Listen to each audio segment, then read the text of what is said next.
नमस्ते।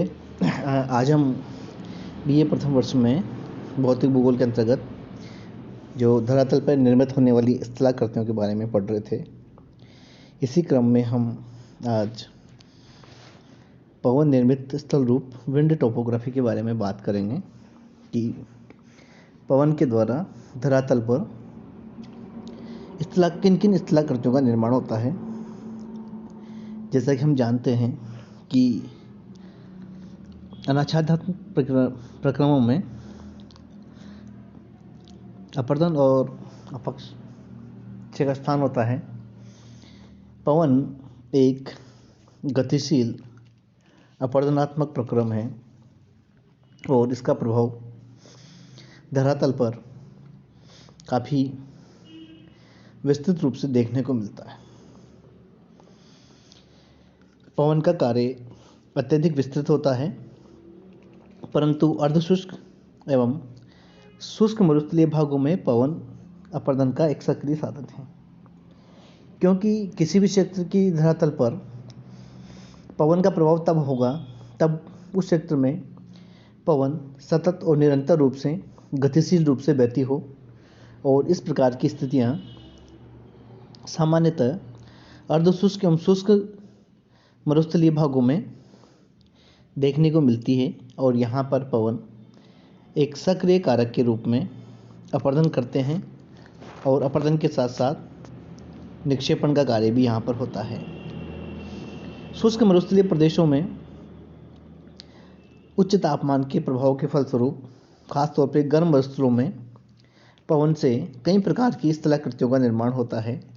और हम जानते हैं कि विश्व के एक लंबे चौड़े भाग पर मरुस्थलीय प्रदेशों का विस्तार है, और इन मरुस्थलीय प्रदेशों में सहारा मरुस्थल, अरब का मरुस्थल, थार का मरुस्थल, एरिज़ोना का मरुस्थल, ऐसे कई उष्ण शुष्क अर्धशुष्क प्रदेश हैं जहाँ पर मरुस्थलीय दशाएं पाई जाती हैं और पवन एक गतिशील कारक के रूप में मिलती हैं। तो यहाँ पर इन भागों में निर्मित होने वाली स्थलाकृतियाँ पवन निर्मित स्थलाकृतियों के उदाहरण प्रस्तुत करती हैं। मरुस्थलीय प्रदेश में पवन की क्रियाओं के 3 रूप देखने को मिलते हैं। इनमें पहला अपवहन की क्रिया है, जिसे हम डिफ्लेक्शन कहते हैं, और इसके में एक गतिशील पवन किसी भी क्षेत्र से पदार्थों को उड़ा करके अपने साथ ले जाती है। ये पदार्थ धरातल पर असंगठित या टूटी फूटी चट्टानों के भाग होते हैं। इसे अपवाहन कहा जाता है।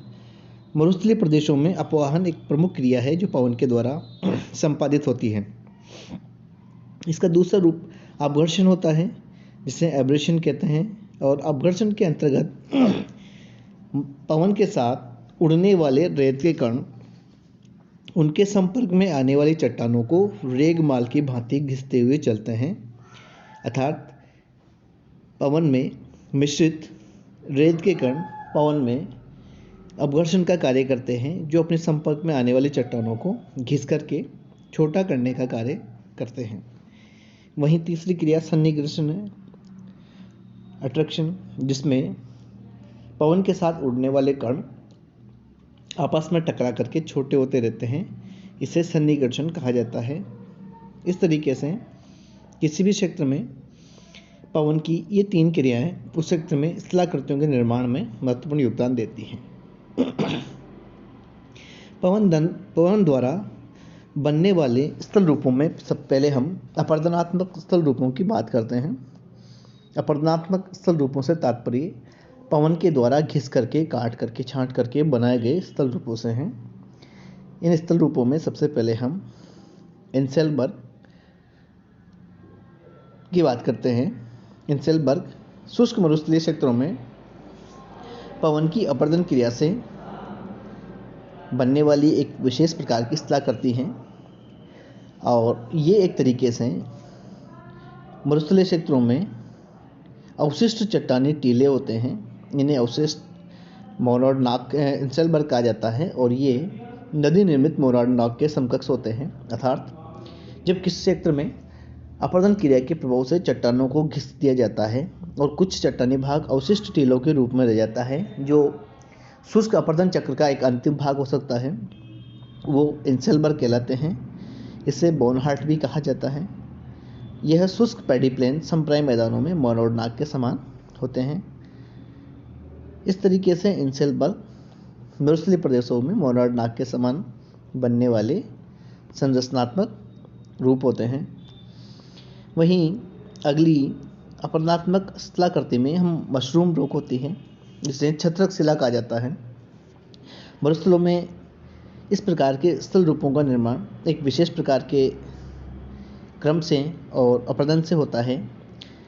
रेगिस्तान में जब ऊपरी कठोर सेल तथा नीचे कोमल सेल लंबवत रूप में मिलती है, तो पवन अपरदन अपघर्षण से विशेषक प्रकार के स्थल रूप छत्रक शिला का निर्माण होता है कि ऊपर की कठोर चट्टानों का अपरदन नहीं हो पाता और नीचे की कठोर चट्टानें बहुत आसानी से कट जाती हैं। तो ऊपर की जो चट्टानें कठोर चट्टानों के भाग है वह एक छत्रक के रूप में रहते हैं और नीचे की कोमल चट्टानें कट करके एक डंडी के रूप में रह जाती हैं, जिसे छत्रक शिला कहा जाता है।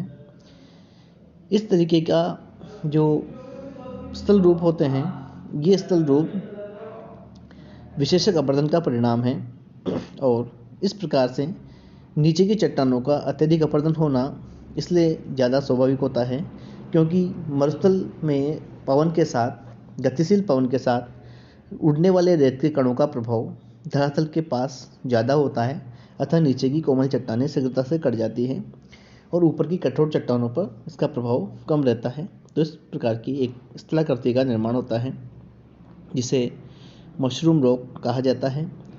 इसके अलग अलग क्षेत्रों में अलग अलग नाम भी पाए जाते हैं। सहारा में इसे गारा कहा जाता है, वहीं जर्मनी में फिट्जफेल्सन इस प्रकार की स्थलाकृतियों को कहा जाता है। वहीं अगली स्थलाकृति जो अपरदन से निर्मित होती है उसे ज्यूजेन कहते हैं। ज्यूजेन एक विशेष प्रकार की स्थलाकृति है जिसका निर्माण मरुस्थलों में होता है। कठोर और कोमल सेलों की परतें ऊपर नीचे एक दूसरे के समानांतर होती हैं, तो अपक्षय तथा वायु अपरदन के कारण ज्यूजेन का निर्माण होता है। ज्यूजेन का निर्माण एक विशेष प्रकार से स्वरूप से होता है कि ऊपर कठोर चट्टान होती हैं और नीचे उसके कोमल चट्टानें पाई जाती हैं, और जब इन चट्टानों में दरारों के आधार पर, अपक्षय के आधार पर दरारें हो जाती हैं, तो दरारों में वायु का प्रवेश संभव हो जाता है। तब ऐसी स्थिति में ऊपर की कठोर चट्टान अवशिष्ट रूप में रह जाती है और नीचे की कोमल चट्टानें कटने लग जाती है, जिससे नीचे एक गहरा छिद्र बनता चला जाता है और धीरे धीरे ये आकृति एक दवात के रूप में हो जाती है, जैसा कि हम लोग यहाँ देख रहे हैं। और ये जो भाग है ये कट गया,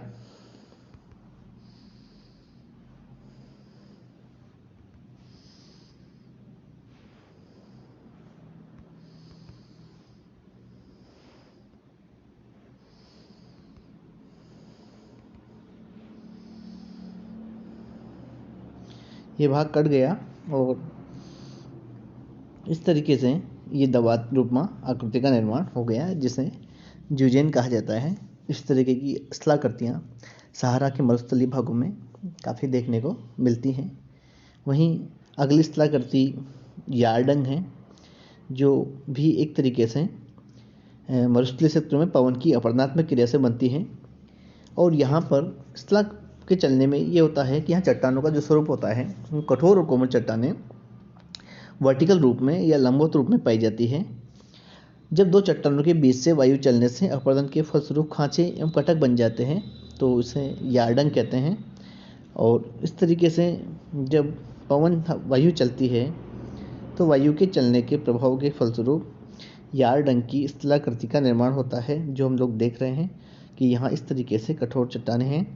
ये वायु के चलने का दिशा का क्रम है, जहाँ से ये कोमल चट्टानें कट गई और कठोर चट्टानें एक अवशिष्ट फॉर्म में इस तरीके से खड़ी वर्टिकल रूप में रह गई, जिसे यार्डंग कहा जाता है।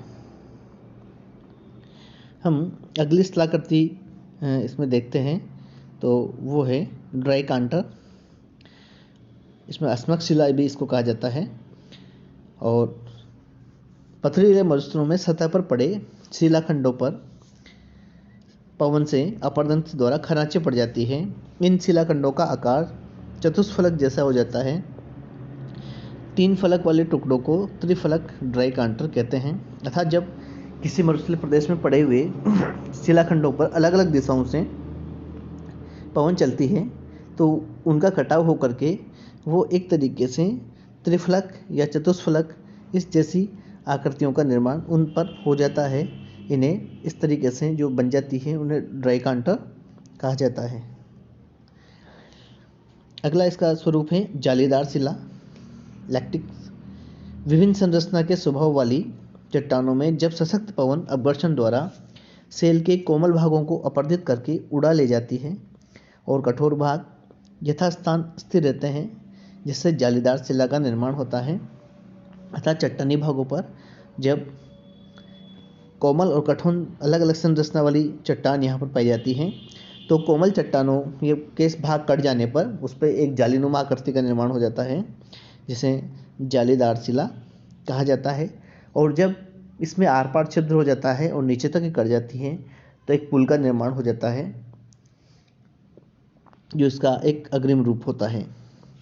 अगली शिलाकृति है अपवाहन बेसिन, या हम इसे कहते हैं वातगर्त ब्लोआउट। अपवाहन बेसिन इसको कहा जाता है। अपवाहन बेसिन का निर्माण मरुस्थलों में पवन द्वारा ढीले कणों को उड़ाए जाने से निर्मित गर्त को अपवाहन बेसिन कहते हैं। ऐसे पवन गर्त भी कहते हैं, ब्लोआउट कहा जाता है। सहारा कालाहारी मरुस्थलों में ऐसे वातगर्त मिलते हैं। विश्व का सबसे गहरा वातगर्त क्वाट्रा है, जो मिस्र में है। अर्थात धीरे धीरे धरातल पर अपवहन की क्रिया के फलस्वरूप एक विशाल गर्त का निर्माण हो जाता है और मरुस्थलों में ये गर्त चलने वाली आंधियों से और लोगों के निवास गृह के रूप में काम आते हैं। इस तरीके से मरुस्थलीय शिलाकृतियों में एक पवन निर्मित अपरदात्मक स्थल रूपों का निर्माण यहाँ पर होता है।